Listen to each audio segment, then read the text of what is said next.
Take good care of Dad for us, will ya?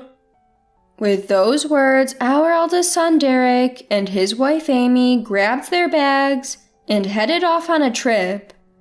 Left behind, I stared at my husband, who could hardly move, feeling utterly lost.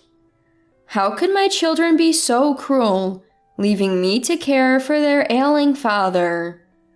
I couldn't help but wonder if I had failed in raising them, as dark thoughts flooded my mind. Don't worry, I have a plan. The one who reassured me was none other than my husband. He looked at me with a smile and slowly got up from the bed.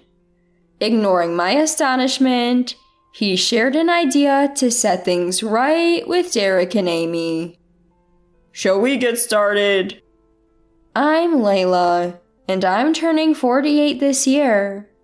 Just when our eldest son got married and we thought life would quiet down, my husband Mason had an unfortunate accident. It was a bad fall, and the man I saw in the hospital couldn't even get up on his own. Naturally, he was advised to rest completely, and my usually energetic husband became deeply depressed. Even after his discharge, he needed a wheelchair and constant care. I thought I'd be the one to take care of him, but surprisingly, Amy, my son's wife, volunteered. But it's not right to burden you, my daughter-in-law, with this. It's fine. We should help each other out in times like this. Although I found Amy's offer a bit suspicious, I had no choice but to rely on her. I was working too, and to be honest, her offer was convenient. I decided to compensate her for her help, including living expenses. About 2 weeks after my husband's discharge, I had a day off from work and planned to take him to the hospital. He was staying at Derek and Amy's place, so I headed over there to pick him up. I had informed Derek in advance that I'd be coming, but when I arrived, he seemed to be out for work. After calling out to Amy, I walked in to check on my husband and was horrified by what I saw. Amy, what on earth are you doing? Oh, Layla, right. Today's the day you're taking him to the hospital, isn't it?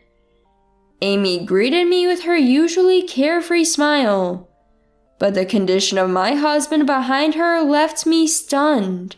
The room was a mess, filled with a terrible stench, and my husband looked terribly frail. What happened to you? My husband couldn't even respond properly. He had lost a lot of weight in just 2 weeks and looked like he hadn't been eating properly. Just as I was worrying that he might be sick, Amy said something unbelievable from behind me. Oh, Mason hasn't eaten yet today. What? But it's already 3 p.m. Yeah, so can we get him something to eat outside? Are you kidding? He's too frail for that. Can't you make some soup or something? When I suggested making some soup, Amy made a visibly disgusted face. Even though we were relying on her, she had volunteered to care for my husband. Seeing her react this way, I couldn't hold back my anger. How can you make that face when you've left him in this condition? I'm letting you use a room in your house. Isn't that enough? Do you want me to be your servant or something? That's not the point. My husband can't walk because of this accident. All I'm asking is for you to help him a little. Ugh, no way. Who wants to willingly take care of an old man? Maybe if you paid me more, I'd consider it, haha. Amy said this with a mocking laugh. If she was so unwilling to even make soup for my frail husband, I wish she hadn't taken on the caregiving role at all. We were even giving her some money for living expenses. This treatment, after trusting her, was just too much. I ended up arguing with Amy. Don't call leaving him in a filthy room taking care of him. Then why don't you take care of him, Layla? If I knew it would come to this, I wouldn't have asked you. Great, then take him back to your house starting today. Frustrated with Amy's attitude, I decided to take my husband to the hospital right away. The doctor immediately gave him an IV drip after seeing his condition. Apparently, he was suffering from malnutrition. I was trembling with anger, thinking about what Amy had been doing to my husband in that room. Why did he have to endure such mistreatment after already suffering from an accident? I couldn't understand why she had volunteered to take care of him in the first place. Layla, thank you. You saved me. Are you okay? I'll manage. Thanks to the IV, my husband was able to talk again. He told me about the mistreatment he had received, not just from Amy, but also from Derek. They hardly prepared proper meals for him, occasionally giving him fast food or pastries. He couldn't even ask for help with the toilet or shower, which explained the terrible smell in the room. I was speechless to learn that even my son Derek was complicit. This is awful. Why did they even agree to take care of you? It's probably about money. Amy even took my credit card. What? Apparently, Amy had been borrowing my husband's credit card frequently, claiming she wasn't receiving money from me. Her actions escalated, and she ended up taking his card without permission and using it freely. Unable to tolerate this mistreatment any longer, we called Derek as soon as we got home. Hello, Mom. What's up? What's up? How could you do this to your own father? Well, I have to work, so I had no choice but to leave it to Amy. You think that excuses you? Oh, you're so annoying. If you don't like it, you take care of him. You're the one who asked Amy, right? Frustrated with Derek's unapologetic attitude, I urged him multiple times over the phone to apologize to his father. But Derek brushed off my concerns and even had the audacity to say, Fine. If you don't like how we're doing things, you can take care of Dad. Don't you feel even a little sorry for your father? Not at all. We were taking care of him, and all you do is complain. Hearing both husband and wife use the same dismissive language, I felt disheartened. Even when I asked how they'd feel if their children treated them this way in the future, they insisted it wouldn't happen to them. Oh, by the way, we're going on a vacation during the holidays, on Dad's card. What? Using Dad's card? What are you thinking? Consider it a thank you for taking care of him. So, good luck with Dad's care. With that, my son hung up without waiting for a response. My husband, who had been listening to the conversation, shook his head in disbelief. Fuming, I listened as my husband suggested a countermeasure. People like that won't learn from a scolding alone. So, what do we do? Leave it to me. I have a plan. My husband got up from the bed with a smile.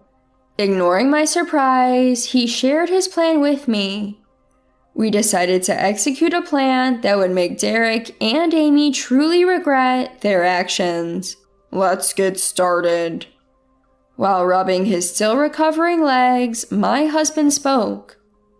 While I was preparing to bring my husband home from Derek and Amy's house, Derek, on his way to work, handed me the keys and said, We're separate households now, so don't steal anything, okay? Just to clarify. What? You're planning to return Dad's card? Like I said, once we go on the trip as a thank you for the care, we'll return it. By then, Dad's account might be empty. Both of them smiled, looking like devils. I was so angry at their attitude, which was unrecognizable as that of my own son, but I held my tongue and waited for the right moment to counterattack. The next day, when they left for their trip, My husband contacted the credit card company to freeze the card. As expected, Derek called immediately, but we ignored it and enjoyed a peaceful holiday season. Do you think they'll learn their lesson just because we froze the card? He's too proud for that. This alone won't be enough. So, what's next? After the new year, we'll make them feel a bit more pain.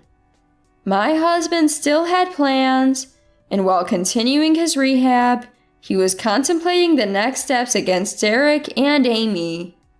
When the new year arrived, Derek and Amy returned from their trip and, as expected, came to our house. I answered the door while watching them bang on it and repeatedly ring the doorbell through the monitor. Mom, you're there, right? We have a complaint about Dad. What's the matter? I'll hear you out right here. Layla, isn't this a bit too harsh? What is? You said we could use the card, right? Why did you suddenly stop it? I never gave you permission to use it. They were the ones who first called us strangers, even though we're family. I have no intention of letting people who only act like family when it suits them to misuse a credit card.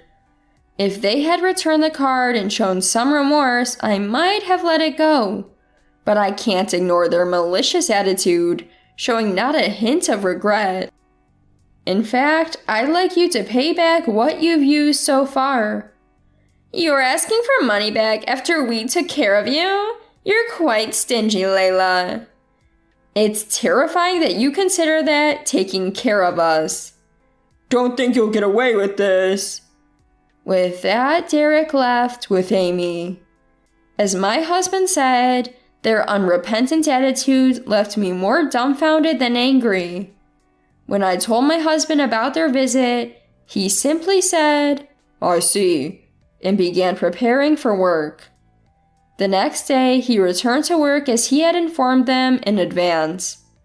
His colleagues were surprised at his quick recovery, but even more surprised was Derek. Dad, why? You're supposed to be bedridden. I can't leave a son like you unattended. My husband and son worked at the same company. Fearing that Derek would spread rumors in his absence, my husband decided to return to work. Though visibly annoyed, Derek began bad-mouthing my husband during lunch. My dad, even after being taken care of by my wife, is so stingy about money. You call neglecting a bedridden father care? That's rich. My mom took him back, so we were free to go. And when my wife borrowed his card for living expenses, he suddenly stopped it. Who would let people who go on vacations with someone else's card do as they please? My husband corrected his eldest son, who was trying to demean him. But no matter how much he corrected him, the coworkers seemed to side with the son, not the father. Apparently, not only Derek, but also Amy, had been spreading terrible rumors while making small talk and handing out souvenirs. Your wife pushed the care onto you without paying, right? Let her have her way a little. My wife did pay. What are you talking about? My parents just want to show off. That's why they've become so comfortable lying. At those words, my husband finally lost his temper. Derek had made him the laughingstock, saying he was exaggerating, and even denied the money I had been paying. Fed up with Derek and Amy's audacity to spread lies and play the victim, my husband pulled out something he had brought to the office. You say I'm lying? Yeah, haha. Do you have any proof? Do you remember saying this when I was bedridden? With that, my husband played a recording from the time he was at Derek and Amy's house. Despite his physical limitations, my husband had secretly recorded conversations with Derek and Amy. The content was so appalling that it was hard to share with anyone, even family. Mason, it's really unfortunate that you'll be bedridden for life. We'll use your money on your behalf. Don't say that. It's an accident. It can't be helped. Don't worry, we'll put it to good use. If you're still alive when we get back from our trip, we'll give you a souvenir. After playing the recording, the coworkers who had been siding with our children were speechless. Derek was flustered and tried to make excuses. Anyone who can say such things in front of the person involved is clearly the liar, don't you think? After being exposed, no one in the workplace sided with Derek and Amy. In fact, the truth spread quickly to the bosses, making it difficult for Derek to work. It's your fault for talking too much. Now I'm also in trouble. What? You were the one saying worse things. Despite the backlash, the two showed no signs of remorse. They continued to blame each other, and their marital disputes seemed endless. Eventually, Derek came to our house saying he wanted a divorce. I can't go on with her anymore. Work is the same. It's unbearable. I have no choice but to quit.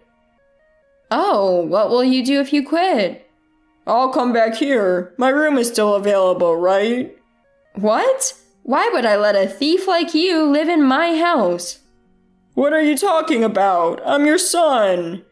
Derek yelled through the monitor. He still thinks we owe him despite all the trouble he's caused. His audacity left me speechless. You were the one who said we're strangers from another household. I can't risk letting you back in to steal from us again. After hearing this, Derek finally seemed to understand what he had done. He left quietly. I can only hope that this experience will make him reflect on his actions. Later, I heard that Derek and Amy are still together, working hard to make ends meet. Apparently, they had chosen an expensive travel plan, thinking they could use someone else's money, and now their savings are almost gone. Derek still works at the same company as my husband, finding it difficult to change jobs due to the rumors. My husband had been diagnosed with a simple fracture, but due to his age, recovery would take time. Derek and Amy had misunderstood this as him being bedridden for life and were planning to use his assets as a lifetime gift. Hearing the word inheritance, my 52-year-old husband was furious and vowed never to leave anything to them. He recovered at a speed that surprised even the doctors, and is now back at work more motivated than ever. I'm not losing to the young ones yet. It's good to be enthusiastic, but don't overdo it. Yeah, maybe I do need a break sometimes. Exactly. Why don't we plan a trip to Hawaii or something? Though he's always been passionate about his work, we're planning a trip to ensure he doesn't overcommit this time.